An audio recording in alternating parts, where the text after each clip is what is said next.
Welcome to Through Their Eyes, where Bible stories come alive through first-person accounts.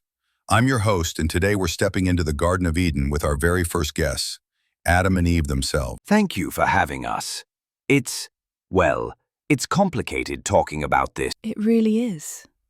People always want to know about the fruit, but there was so much more to our story. Let's start at the beginning. Adam, what was it like when you first opened your eyes? Incredible, pure wonder. I remember the warmth of the sun, the feeling of rich earth beneath my feet. Everything was alive, vibrant. And then God brought the animals to me, and I got to name them all. Oh, I loved watching that.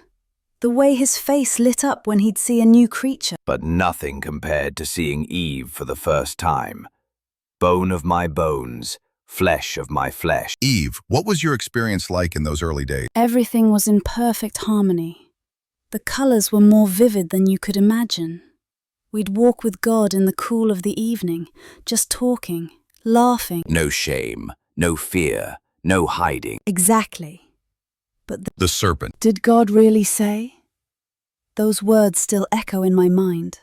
The doubt it planted, the way it made God's command seem unreasonable. I should have protected her, should have spoken up when I saw what was happening. We both made that choice, Adam.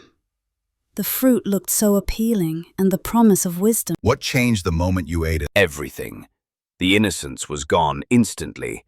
We felt exposed, vulnerable. Ashamed for the first time in our lives.